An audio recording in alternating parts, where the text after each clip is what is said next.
Good day, I am Professor Armenas Fasatrian, Yerevan, Armenia, and I continue to talk about international healthcare systems, and today we will talk about Germany. So, healthcare system in Germany. Founded in 1883 by Otto von Bismarck, Germany's statutory mandatory health insurance program today insures about 90% of the country's population. So the program is predominantly employee-based, with contributions from employees and employers calculated as a percentage of wages. Non-working spouses and children are covered free of charge. So coverage is offered through independent sickness funds, so-called health plans, which will offer mandatory comprehensive benefits but may compete with one another by offering optional ones. In its decentralized system, federal, state and local governments make policy which is implemented by associations of sickness funds and healthcare providers. A prominent characteristic feature of the German healthcare system is the rather strict segregation of ambulatory and hospital care delivery, a division that dates back in 1931, when a physician strike inspired Chancellor Heinrich Brüning to issue an emergency decree granting physicians in private practice a monopoly on ambulatory and essentially prohibiting hospitals from providing outpatient care. To attenuate the negative effects of this division on the integration and quality of care, legislation was passed in 2004 allowing hospitals to apply for outpatient care privileges for the treatment of patients with rare diseases or diseases with severe trajectories. But ambulatory care providers were not keen on competing with hospitals, and few such privileges were granted. So the Child Health Care Structures Reform Law, passed in 2012, created a third care sector called Integrated Ambulatory Specialist Care, so-called IASC. The new care model separates from traditional ambulatory care the treatment of rare diseases and diseases with severe trajectories, as well as highly specialized care. Only ambulatory or hospital specialist networks that contact with the Ambulatory Care Physician Association and are permitted.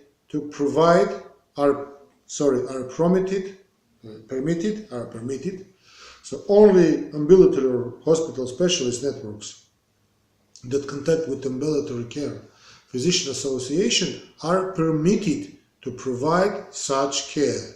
Ideally, networks include both private practice and hospital-based specialists. The scope of services in IASC, Integrated Ambulatory Specialist Care, IASC. The scope of services in IASC comprises diagnosis and treatment of complex conditions that require special qualification, interdisciplinary cooperation, and specific equipment. So far, Germany's Federal Joint Committee, formed by the 2004 merger of 5 public health committees, has prioritized 9 conditions for such care: 5 rare diseases, active tuberculosis,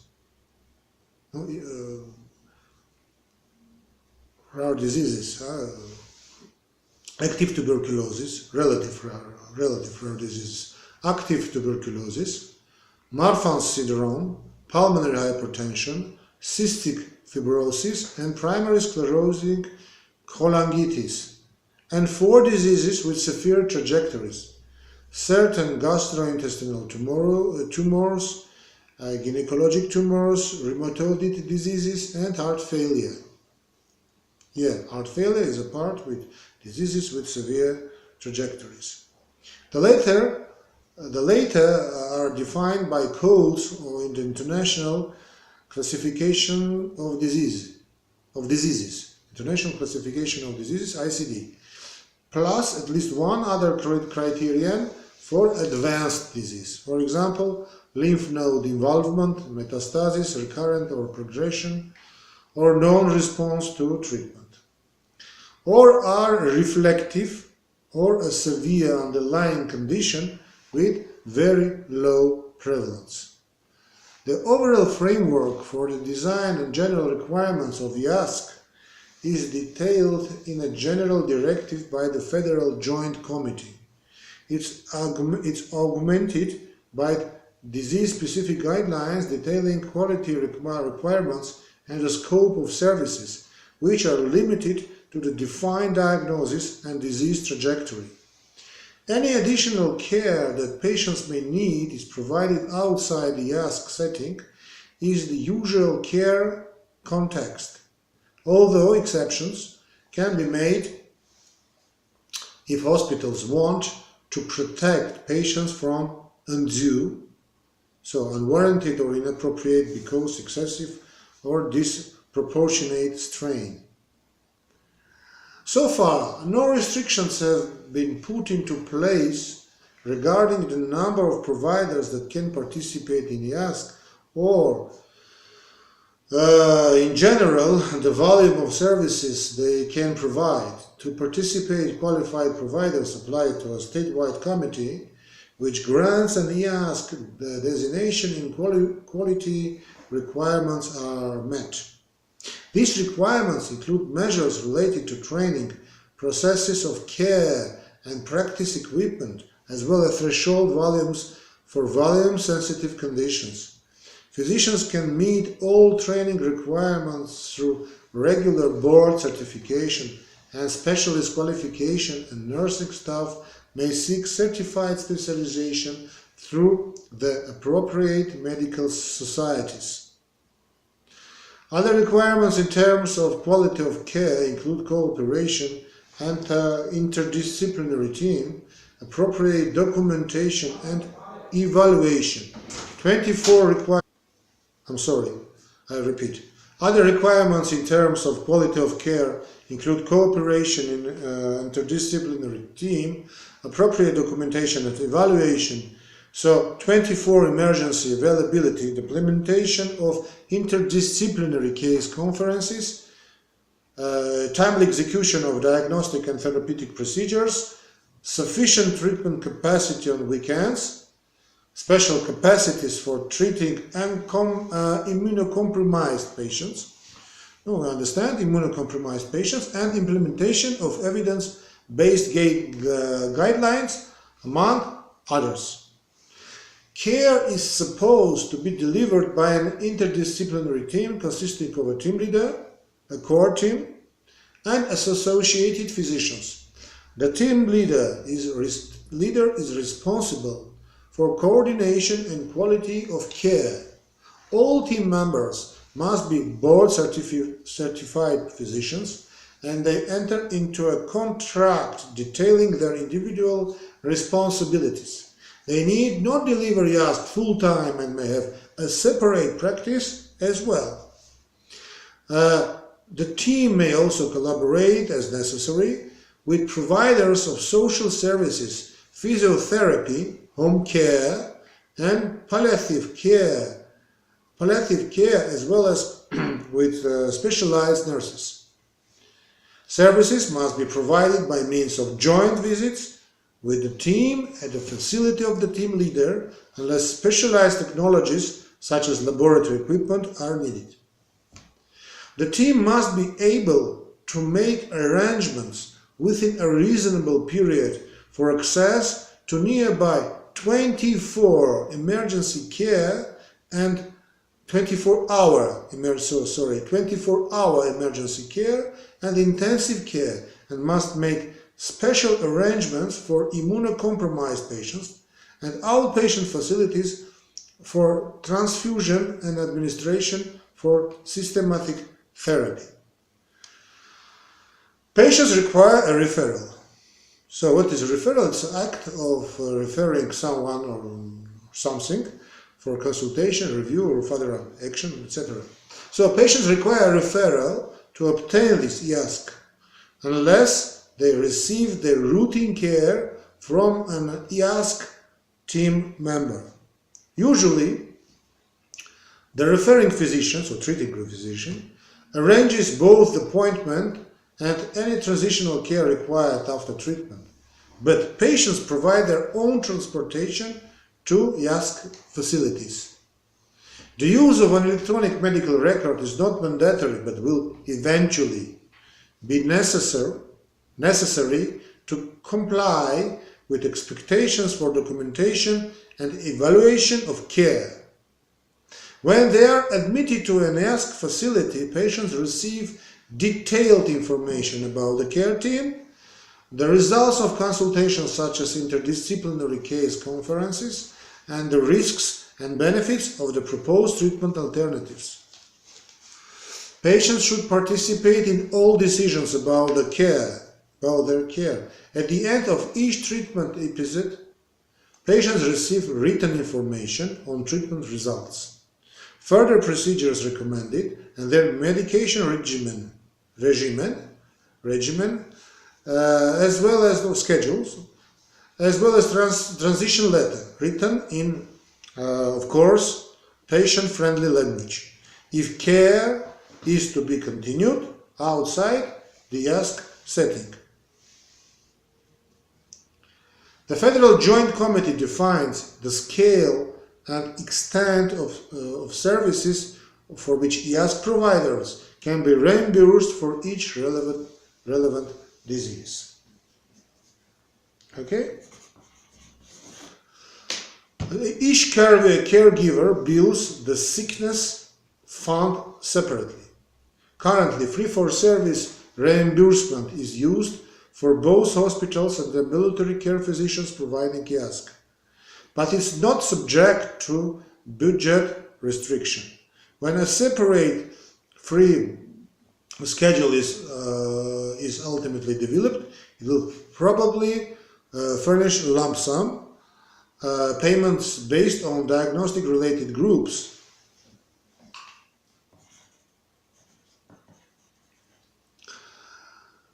Because the state provides hospitals with financing for buildings and medical equipment, 5% deduction is made from their IASC compensation.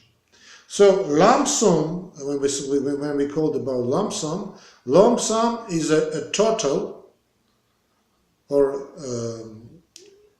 it's a single payment made at a particular time, as opposed to a number of small payments or installments. So this is something we give it in one time. Okay? If it's in English. In a novel move for ambulatory care,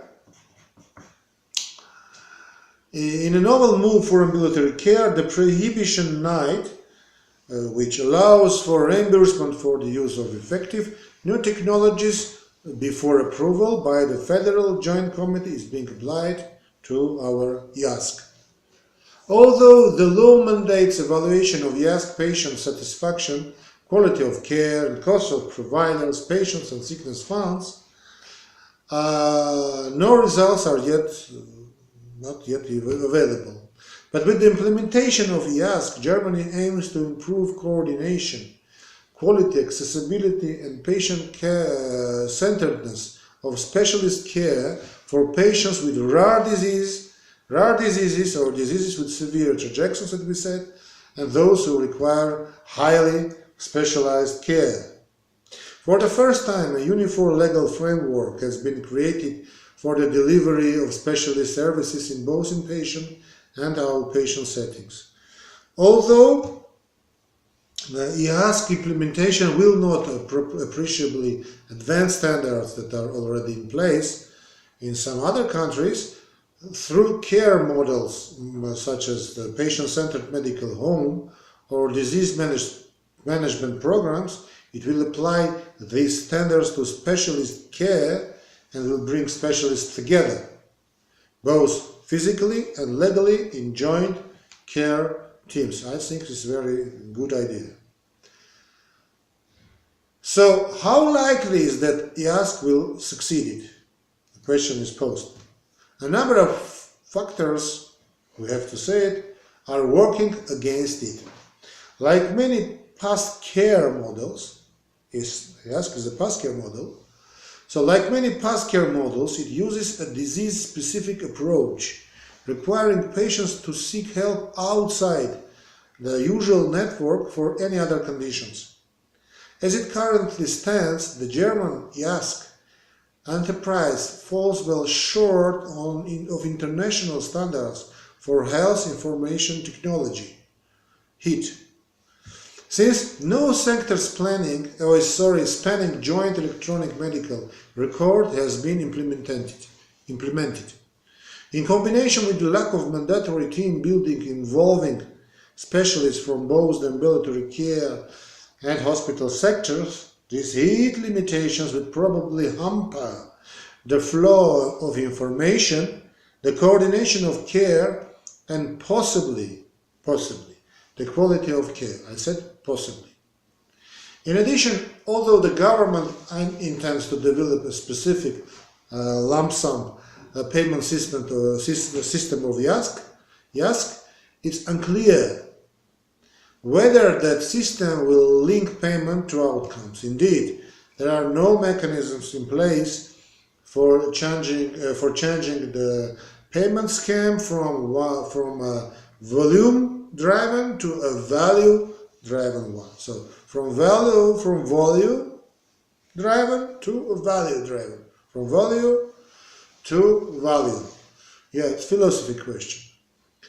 Issue. With an extra budgetary reimbursement system and without planning of demand, on the basis of morbidity and demographic changes, the payment system will probably provide an incentive for providers to expand services.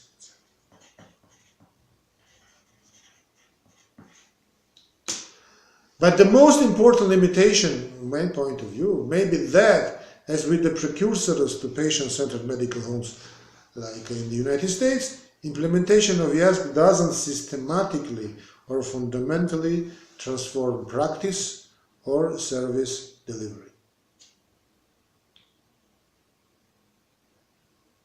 So, given these facts, it remains to be seen whether the new care model can be put into practice in such way as to reorganize healthcare delivery to increase quality, if you like, for patients, achieve good medical outcomes at acceptable costs, and improve the experience of specialist care for both patients and providers. So let's talk now about some cases, virtual of course cases, like we did it above in other countries. Okay, let's start with one case of myocardial infarction, Mr. Müller. A 55-year-old Mr. Müller with no serious health conditions has a moderately severe myocardial infarction, so acute myocardial infarction. When Mr. Müller realizes that he is having the typical symptoms of an acute heart attack, so myocardial infarction, he can visit his general practitioner or go to the emergency room at the nearest, closest hospital. His intense pain persuades him to call the emergency number for an ambulance. The phone is answered by a medically trained coordinating manager who understands the problem and who alerts the paramedics and the emergency physician. Both separately speed to Mr. Müller's home and arrive within, admettons, with 10 minutes. If the coordinating manager hadn't suspected that the patient was having a heart attack, a myocardial infarction, and had sent only an ambulance, the paramedics would have requested an emergency physician once they arrived. So, well done by the manager, coordinating manager. The paramedics reach Mr. Müller first, so they check his vital signs and begin to monitoring them using a 4-channel ECG, electrocardiogram, and monitors for blood pressure, oxygen saturation, and blood glucose level as well. When the physician arrives, an intravenous line is inserted, catheter, so 2 doses of nitroglycerin are administered by the control of blood pressure, and 12-channel ECG electrocardiogram is obtained, and therapy absolutely based on evidence-based guidelines is initiated. So, though in some regions the emergency physician would fax the electrocardiogram to the closest hospital with a cardiac catheterization laboratory, cath lab, the emergency physician in Cologne, it's a city in Germany, in Cologne, admits Mr. Müller directly to the nearest emergency room that has such a cath lab. So, cardiac catheterization laboratory. The time from the patient's initial medical contact to admission is just under an hour. It's excellent. So 58 minutes in the median in Germany, though there is a wide range. But under 1 hour for acute chest pain, so for acute coronary syndrome is wonderful. So his door to needle time is 30 minutes. Fantastic. So range 11 to 75 minutes. Once in the hospital, Mr. Müller will be treated in an intensive care, or in an intermediate care unit, anyway, cardiac care unit, as needed, intensive care unit. After 48 hours, so 2 days, after 2 days, he will be shifted to a regular care, not so sophisticated, and then be transferred to a rehabilitation clinic where he will be instructed about secondary prevention, of course, and of cardiac disease. All his care will be covered by statutory health insurance, all his care. Let's talk about another case, on pregnancy and childbirth. A healthy 23-year-old woman, Mrs. Schmidt, for example, is pregnant for the first time. Congratulations. Germany has a century-old tradition of prenatal care. Its current scope, outlined in maternity care guidelines, comprises regular screening, diagnosis and treatment of potential health risks and diseases, and counseling on pregnancy, childbirth and parenthood. When Mrs. Schmidt suspects, and we talk about Mrs. Schmidt, she's pregnant. When Mrs. Schmidt suspects that she is pregnant, she makes an appointment with the gynecologist on her choice. Her first visit includes manual and ultrasound examinations, checking of blood pressure, hemoglobin levels, vaginal pH level, urine analysis, and assessment of the destination of the uterus, the fetal heart sounds, and the position of the fetus in the uterus, as comme il faut. She receives a maternity booklet in which her results will be documented after each checkup, after each visit. Examinations are scheduled at 4 weeks intervals until the 32nd week of gestation, pregnancy. Thereafter, Mrs. Schmidt, seen every 2 weeks or as needed, and her visits include also fetal cardiotocography. Since hers is an uncomplicated singleton pregnancy, She undergoes 3 ultrasound usual examinations, as well as serologic tests for infections such as Lewis, syphilis, rubella, hepatitis, and if needed, of course, human immunodeficiency virus and toxoplasmosis. During her entire pregnancy, Mrs. Schmidt has access to midwife care and counseling regarding nutrition, sexual activities, preparation for birth, and motherhood. She is granted paid leave from work, lasting from 6 weeks before her due date until 8 weeks after delivery. In addition, she will have paid leave to attend checkups and pay time during the workday for breastfeeding. Mrs. Schmidt's postnatal care will include daily midwife visits until day 10, plus 16 additional visits as needed until the child is with 8 weeks of age.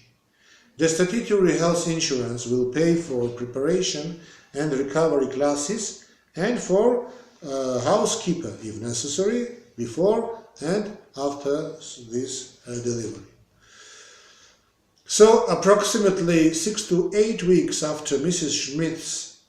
Schmidt gives birth, another visit with the gynecologist will mark the end of postnatal care. So that's enough about German healthcare system and cases of the German healthcare system to be continued with in other countries. So thank you for your attention and goodbye.